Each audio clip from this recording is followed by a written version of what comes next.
बीते कुछ दिनों में बिहार में नौकरी के नाम पर हिंसा सबसे ज़्यादा हुई है। पर हिंसा और सरकारी संपत्ति को नुकसान पहुंचाना कहीं से भी सही नहीं है और छात्रों को अपनी मांग लोकतांत्रिक तरीके से ही रखनी चाहिए। हिंसा और सरकारी संपत्ति को नुकसान पहुंचाना ये कहीं से भी जायज़ नहीं है, उचित नहीं है। लेकिन बिहार के छात्रों में आखिर इतना रोष क्यों है? हर बार सरकारी नौकरी के नाम पर यहाँ हिंसा क्यों भड़क जाती है? तो इसके पीछे जो राजनेता हैं या फिर हमारे जो मीडिया हैं वो कभी भी सही कारण और सटीक विश्लेषण आपको नहीं दिखाते हैं।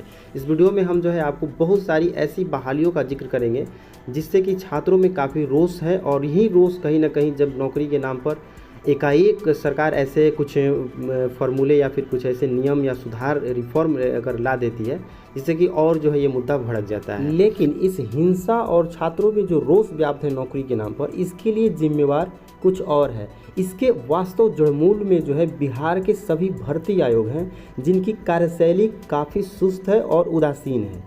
साथ ही साथ भ्रष्टाचार भी व्याप्त है इन भर्ती आयोगों में। पेपर लीक जैसी घटना तो यहाँ आम बात है, और इन सभी मुद्दों पर हमारी जो मीडिया है, मीडिया चैनल है या फिर जो राजनेता हैं वो सिर्फ इसको राजनीतिक हवा दे करके छोड़ देते हैं, और रोष और हिंसा छात्रों में वैसे का वैसे ही व्याप्त रह जाता है। इसका जो समाधान है वो नहीं निकल पाता है। आपको इस वीडियो में हम जो है बिहार के ऐसे बहुत सारे भर्ती आयोगों और उनकी द्वारा चलाई जा रही जो विज्ञापन निकाले गए हैं, जो बहाली प्रक्रिया चल रही है, उस पर हम यहाँ पे नज़र डालेंगे। बिहार के सबसे अग्रणी भर्ती आयोग जिसका नाम है बीपीएससी यानी कि Bihar public service commission, Bihar लोक सेवा आयोग, इसकी कहानी जो है पिछले दिनों आप सबने देखी है। छात्रों ने कितने सालों से कड़ी मेहनत से तैयारी की और 67वीं संयुक्त विज्ञान जो प्रतियोगिता परीक्षा है उसका फॉर्म भरा, और उसका सेंटर भी देखिए बिहार में गर्मी के भी दिनों में 300 से 400 किलोमीटर दूर दिया जाता है। फिर भी छात्र वहाँ पर अपना खर्चा उठाते हुए, वहन करते हुए जाते हैं, परीक्षा देते हैं, और जब वापस घर को लौटते हैं परीक्षा देने के बाद तो एकाएक न्यूज़ आता है कि परीक्षा रद्द हो गया, और कारण बताया जाता है कि पेपर लीक हो गया है और इसीलिए परीक्षा को रद्द कर दिया जाता है और दोबारा पुनः जो है इसकी परीक्षा ली जाएगी। हालांकि अब तक उसका डेट अभी तक आया नहीं है और परीक्षा ये नहीं हो पाई है। लेकिन यही जो कारण है कि छात्रों में इसके लिए रोष हो जाता है, और यही रोष कहीं ना कहीं हिंसा के रूप में भड़क जाती है। हालांकि बिहार के छात्रों में मेधा और मेहनत की कहीं भी किसी ओर से भी कमी नहीं है। बिहार के छात्र लगभग बिहार के सभी जितने भी टॉप लेवल की परीक्षाएं हैं, यूपीएससी हो चाहे आईआईटी हो, सबसे ज़्यादा सिलेक्शन बिहार के छात्र ही वहाँ पर लेते हैं और अपना परचम लहराते हैं। आइए अब हम दूसरे नंबर पर बात करते हैं बिहार कर्मचारी चयन आयोग यानी कि BSSC, Bihar staff selection commission. ये बिहार का सबसे अजूबा आयोग है। बिहार कर्मचारी चयन आयोग का गठन 2002 में किया गया था, और इसका गठन लेवल 3 के जो पद होते हैं सरकारी पद, उस पर भर्ती करने के लिए किया गया था। और इसकी विडंबना देखिए, आज तक यानी 2002 से 2022 आ गया और आज तक ये भर्ती आयोग पहली जो इंटर स्तरीय बहाली है यानी कि प्रथम इंटर स्तरीय बहाली, जो कि ये पहला बहाली है 13,120 पदों के लिए, वो आज तक ये संपन्न नहीं करा पाया है। और 8 सालों से ये जो बहाली है प्रथम इंटर स्तरीय बहाली 2014, ये अभी तक लंबित है और इसका जो है अंतिम परिणाम जारी नहीं किया गया है। 2014 की बहाली को 2022 में भी पूरा नहीं कर पाना इसके कुंभकर्णी नींद को दर्शाता है। इस बहाली को सितंबर 2014 में निकाला गया नोटिफिकेशन, और 2017 में यानी लगभग 3 साल के बाद इसकी प्रारंभिक परीक्षा शुरू हुई जनवरी के महीने में, और फिर इस प्रारंभिक परीक्षा को भी पेपर लीक के कारण रद्द करना पड़ा था। यानी कि 2014 की बहाली 2017 में प्रारंभिक परीक्षा शुरू, और फिर वापस छात्रों को एग्ज़ाम देने के बाद 2 चरण की प्रक्रिया संपन्न होने के बाद पता चला कि पेपर लीक हो गया और उसको रद्द कर दिया गया है। हालांकि अगर छात्र इसका विरोध नहीं करते, यानी जो ये पेपर लीक की घटना है इसको लेकर के विरोध प्रदर्शन नहीं होता, छात्र आंदोलन नहीं होता, तो सरकार या फिर जो आयोग है इसको पेपर लीक की घटना के बावजूद भी परीक्षा को उसी तरह आगे बढ़ा देती और भ्रष्टाचार व्याप्त तरीके से इसको आगे बढ़ाया जाता। इसके बाद यानी जो पेपर रद्द किया गया, परीक्षा रद्द किया गया, इसके बाद सभी छात्र जो इसमें फॉर्म भरे थे, लगभग 9 लाख छात्रों ने आवेदन दिया था, वो सभी छात्र यही सोच रहे थे कि इसकी जो प्रारंभिक परीक्षा है उसका आयोजन जो है 2-3 माह बाद किया जाएगा। लेकिन इसका जो प्रारंभिक परीक्षा है उसका आयोजन की 2014 की बहाली और प्रारंभिक परीक्षा 2017 में हुई, और वापस से 2 साल बाद लगभग 23 माह बाद 2018 के दिसंबर महीने में प्रारंभिक परीक्षा का पुनः आयोजन किया गया और इस बार पेपर लीक जैसी कोई घटना नहीं घटी और 6 चरणों में ये जो प्रारंभिक परीक्षा है वो दिसंबर 2018 में संपन्न की गई। हालांकि जो ये प्रारंभिक परीक्षा का आयोजन हुआ वो छात्रों के लगातार सक्रिय आंदोलन के बाद हुआ और यही कारण है कि बिहार के छात्रों में इतना रोष देखने को मिलता है, क्योंकि उनको पढ़ाई के साथ साथ अपनी लड़ाई भी लड़नी पड़ती है।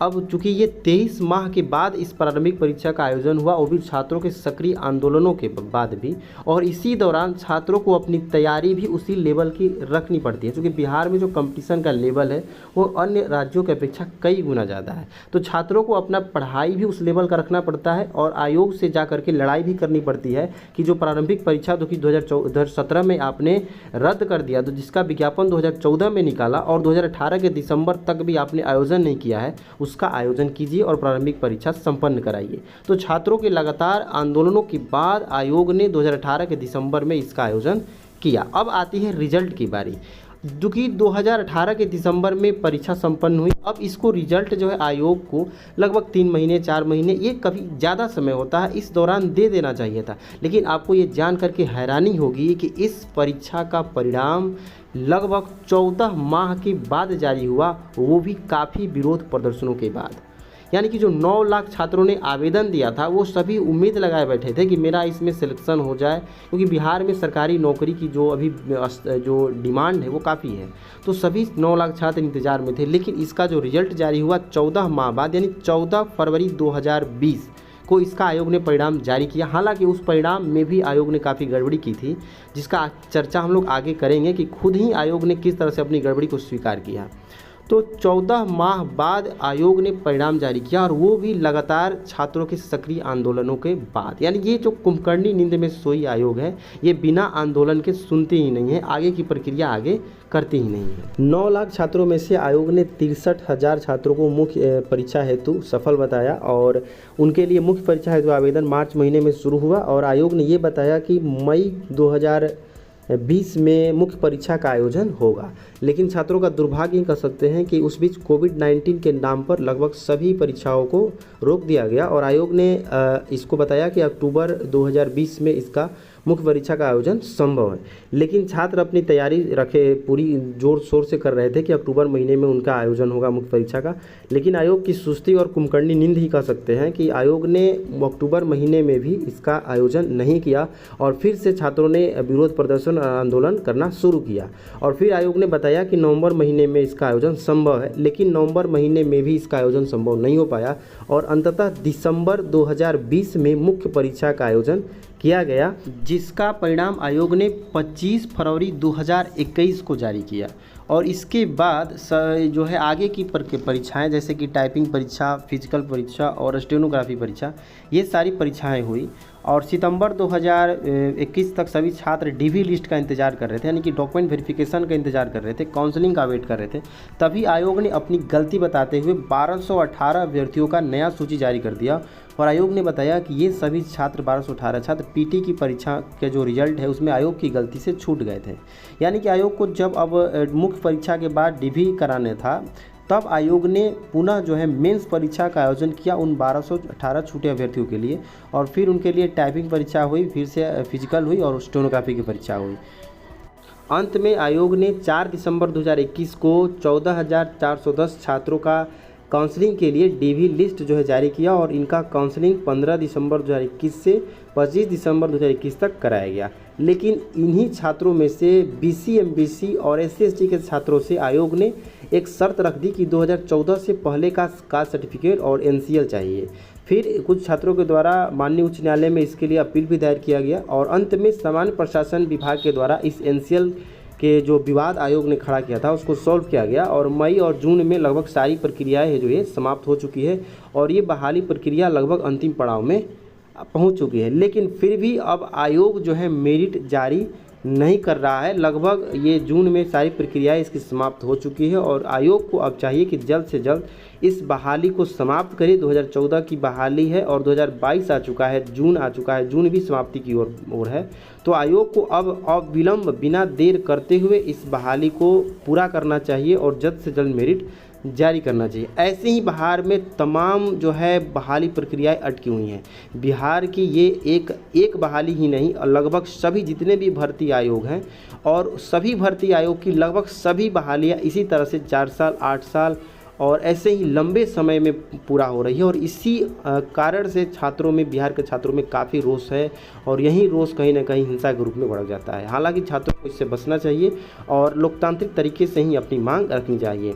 इसी बहाली को मेरिट जारी कराने के लिए, यानी जो बिहार एसएससी का इंटर लेवल बहाली है, छात्र फिर से 28 जून को आयोग एकत्रित होंगे और लोकतांत्रिक तरीके से अपनी मेरिट के लिए मांग रखेंगे। और ये बिल्कुल उनका लोकतांत्रिक अधिकार भी है, संवैधानिक अधिकार है।